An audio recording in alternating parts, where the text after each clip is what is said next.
Olá pessoal do oitavo ano C, tudo bem? Na aula de hoje de literatura, nós vamos dar continuidade, tá, ao romantismo no Brasil, tá? Nós vimos o conceito, né, sobre o romantismo, que é o romantismo.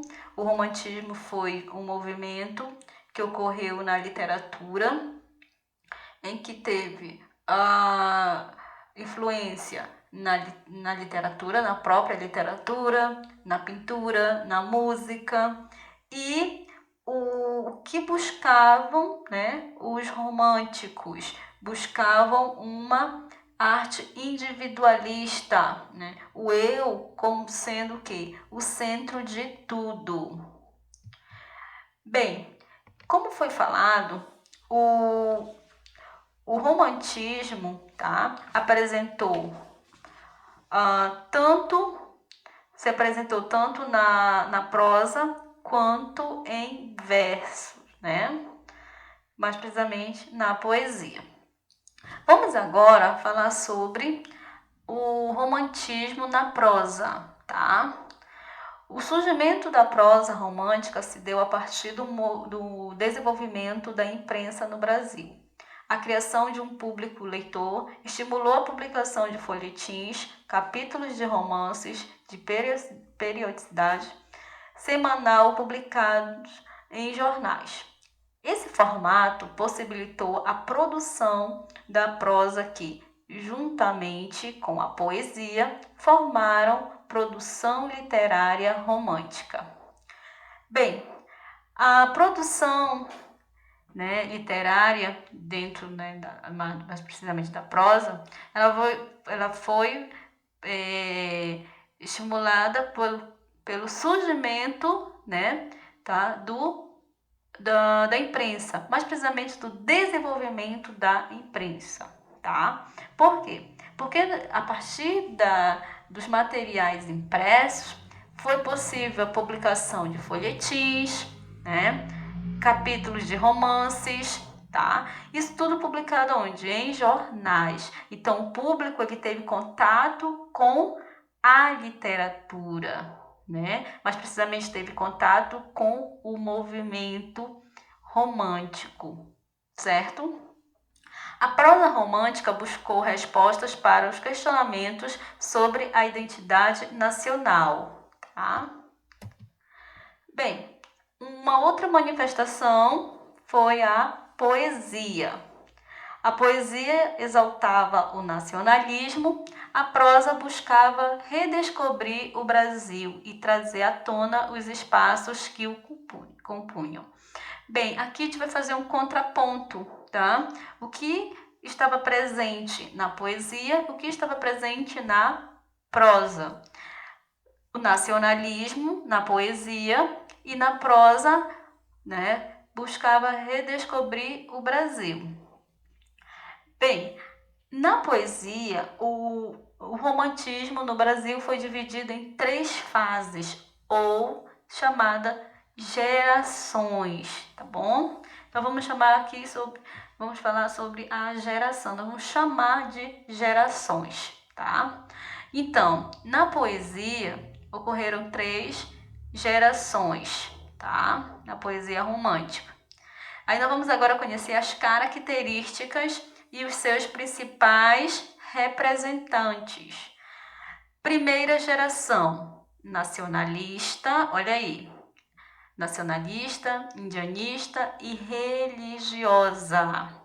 Nessa fase ganharam destaque os escritores Gonçalves de Magalhães e Gonçalves Dias. Bem, gente, a temática, né, ou as temáticas desse movimento, quer dizer, desta geração, dessa primeira geração, está voltada para o nacionalismo, para o indianismo e a religiosidade, tá? Vamos ver aqui exemplos que levam, né, ao entendimento de acordo com a temática. O indianismo. A figura do índio é idealizada porque seria um antepassado nacional legitimamente brasileiro e não europeu. Então, a ideia aqui no indianismo é criar o quê? A figura, tá? Do índio, tá? A figura do índio, ou seja, fazer uma homenagem, tá? Temos aí um exemplo do poema. Meu canto de morte, guerreiros ouvi, sou filho das selvas, nas selvas cresci, guerreiros descendo da tribo Tupi. Uma outra temática, ainda da primeira geração, é o nacionalismo, tá? Olha só, é a exaltação da pátria, nacionalismo ufanista, pois nossos primeiros românticos entenderam que sua missão era fundar uma identidade brasileira. Olha aí uma das características presente aqui na primeira geração, né? E temos aqui um exemplo de uma poesia muito conhecida de Gonçalves Dias. Minha terra tem palmeiras, onde canta o sabiá. As aves que aqui gojeio, não gojeio como lá. Então aqui é o que? É uma exaltação, tá? Uma exaltação às terras brasileiras, tá bom? Segunda geração. A segunda geração ela é conhecida como mal do século, tá?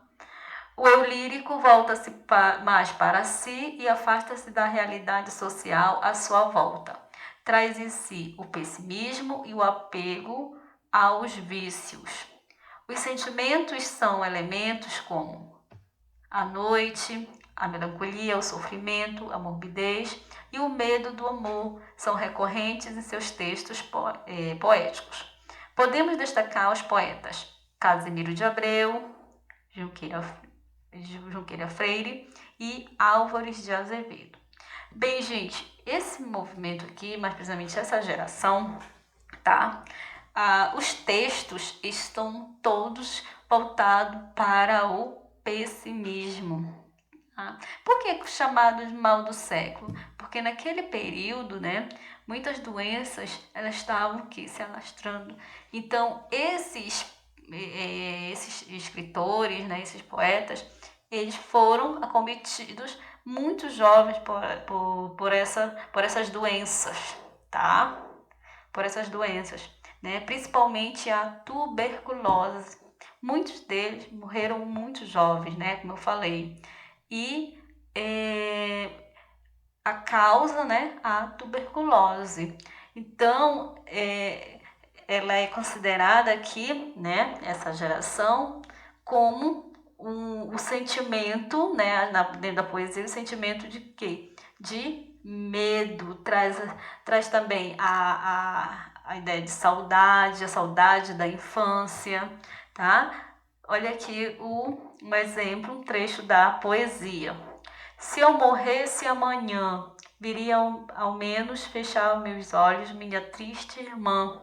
Minha mãe de saudades morreria se eu morresse amanhã. Então, olha aí, né? Perceba, né, no trecho da poesia, né, palavras, né, que levam que a morte, né, que dá ideia de tristeza, né?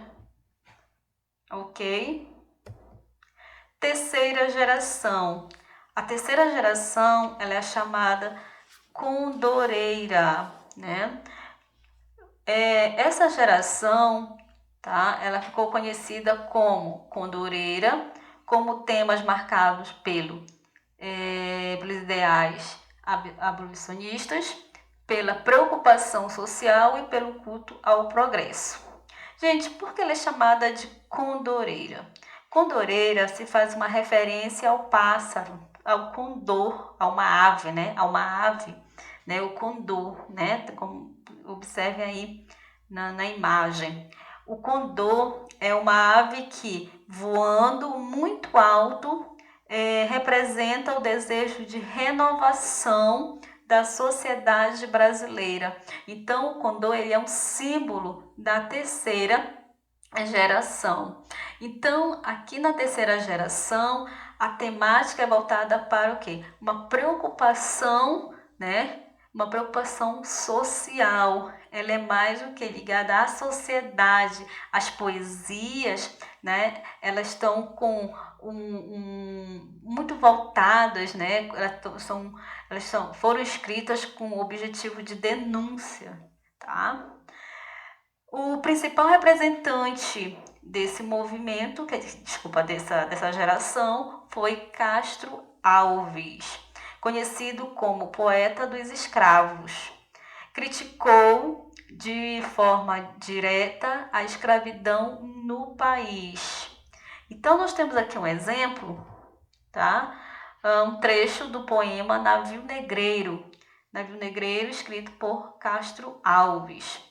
Esta poesia, tá? Ela vai o quê? Retratar toda a situação degradante, né? Durante a viagem que os negros, tá? Fizeram, né? Para cá, para o Brasil, né? Ele vai falar muito sobre a escravidão, esse poeta, tá? Então, vamos lá.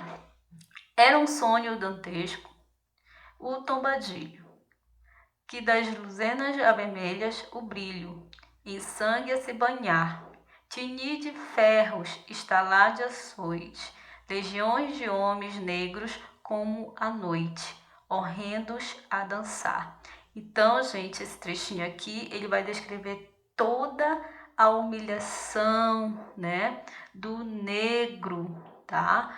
Que naquele determinado momento ele estava o quê? Passando. Então, esse trechinho, ou seja, esse poema, ele vai ser o quê?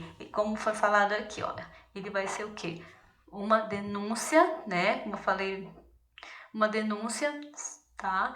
E houve o quê? Uma preocupação social. Olha aqui, de uma forma crítica, essa poesia, tá? Ela tem o quê? Um cunho crítico de quê? De falar sobre a escravidão no país, certo?